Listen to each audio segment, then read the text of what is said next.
Mercy.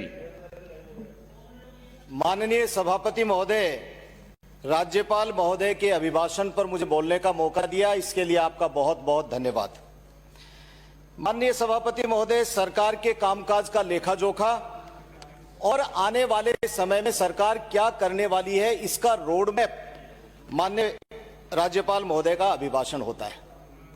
लेकिन इस अभिभाषण को जब माननीय राज्यपाल महोदय पढ़ रहे थे, ये महामहिम राज्यपाल महोदय जब पढ़ रहे थे, एक संवैधानिक प्रक्रिया है जिसके तहत उनको पढ़ना होता है। एक भी सत्ता पक्ष का सदस्य एक बार भी ताली नहीं, मेज नहीं बजाई, एक बार भी मेज नहीं थपथपाई। ये राज्यपाल महोदय के अभिभाषण पर सत्ता पक्ष के लोगों की प्रतिक्रिया थी। आप अंदाजा लगा सकते हैं कि ये कैसा अभिभाषण था और कैसा सरकार का कामकाज था और आने वाले समय में सरकार किस तरह का रोड मैप तैयार करके जनता के बीच में जाना चाहती है, ये मैं आप लोगों को निवेदन करना चाहता हूं। हम लोग बात करें, अभी आहोर से आने वाले मेरे माननीय साथी ने एक मासूम की हत्या का जिक्र किया, मन व्यथित हो गया और मैं समझता हूं कि पूरे सदन में बैठे हुए सभी सदस्यों का मन व्यथित हुआ होगा। यह लोमहर्षक घटना एक आहोर के शंख वाली गांव में नहीं हुई है, बल्कि राजस्थान का कोई ऐसा कोना बता दीजिए जिसके अंदर इस तरह की लोमहर्षक घटनाएं नहीं हो रही हो। मेरे चूरू जिले से शुरुआत करूं तो चौपाल पर बैठे हुए लोगों को सरेआम गोलियों से भून दिया जाता है और सरकार हाथ पे हाथ धरे बैठे रहती है। रतनगढ़ की बात करूं, थाने के अंदर हत्या हो जाती है। सरदार शहर की बात करूं, एक व्यक्ति के नाखून नोच लिए जाते हैं। और राजगढ़ की बात करूं तो मजबूर होना पड़ता है एक सीआई स्तर के अधिकारी को आत्महत्या करने के लिए। यह सरकार की वानगी है। माननीय, अपराध की बात के अंदर चोरों के हौसले कितने बुलंद हैं, यह अभी बताया गया है। आपके पार्टी के राष्ट्रीय अध्यक्ष जी की मौसी, उससे ज्यादा आपके लिए क्या वीआईपी हो सकता है कोई।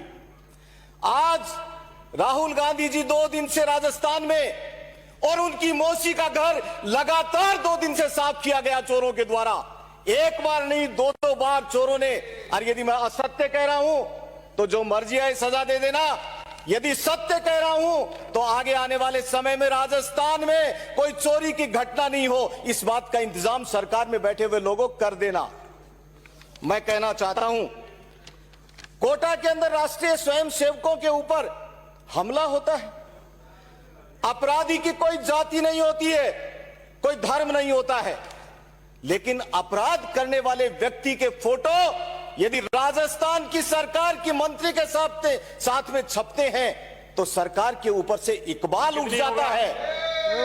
और यह इकबाल तब और उठ जाता है जब वो ये बयान देते हैं कि किसी नहीं, माननीय सभापति महोदय, बिराजी, किसी अखबार की फोटो का जिक्र सदन में जो है आप लहरा करके नहीं कर सकते, इसलिए बिल्कुल सीमाओं में रहिए आप। माननीय सभापति महोदय, मैं आपको माननीय सभापति महोदय, मंत्री महोदय ने स्वयं यह स्वीकार किया है कि मेरे साथ फोटो छपी है वो सही है। यदि मैं ये बात असत्य कह रहा हूं तो जो मर्जी है सजा दे देना, लेकिन अपराध को रोकने के लिए हमको आगे आना पड़ेगा और उसके अंदर सरकार को भूमिका निभानी पड़ेगी। ये मैं बहुत मजबूती के साथ में कहना चाहता हूं। शब्द कोई मर्जी आए वो लिखो, कोई मर्जी आए वो मत लिखो, लेकिन जनता ने जो हमको राजस्थान की सबसे बड़ी पंचायत में अपने हक और अधिकार की लड़ाई लड़ने का जिम्मा दिया है, उसके अंदर किसी तरह का अंकुश कोई सरकार लगा नहीं सकती है। मैं ये कहना चाहता हूं, क्या घटना घटी अपराध के अंदर SC ST के ऊपर। राजस्थान राज्य अव्वल है, कह दीजिए सरकार की मैं असत्य बोल रहा हूं।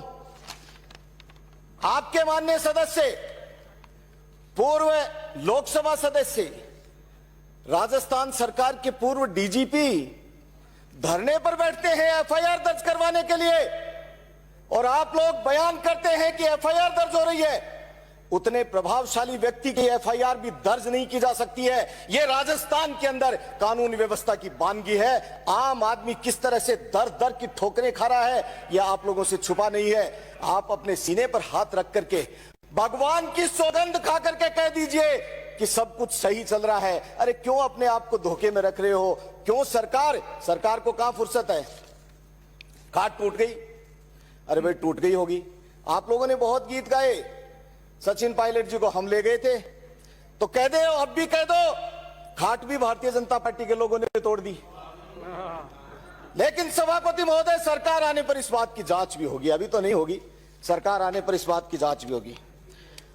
बहुत बातें कर रहे थे आपके माननीय सदस्य महोदय, कह रहे थे, पूर्व डीजीपी, वो कह रहे थे कि डीजल अन्य राज्यों से ज्यादा यहां पर रेट है, डीजल और पेट्रोल की।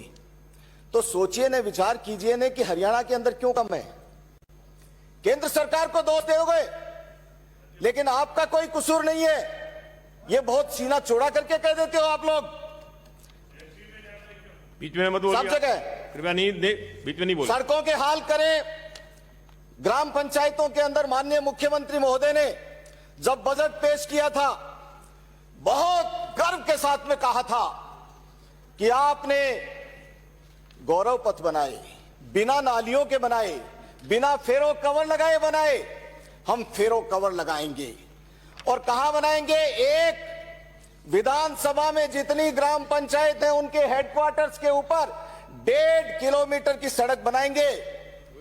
मैं राजस्थान की सरकार से पूछना चाहता हूं, मेरे विधानसभा क्षेत्र रतनगढ़ में 38 ग्राम पंचायत है।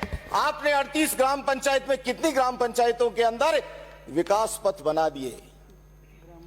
एक में बनाया, वो भी 1.5 किलोमीटर की जगह 1 किलोमीटर, और 1 किलोमीटर का भी पूरा पैसा नहीं दिया। 37 बाकी हैं। 5 साल में से आपके 2 साल बीत गए, 2.5 साल। आप कब बनाएंगे? क्यों असत्य का पुलिंदा जनता के साथ में रखकर जनता को धोखे में रखने का काम करते हैं आप?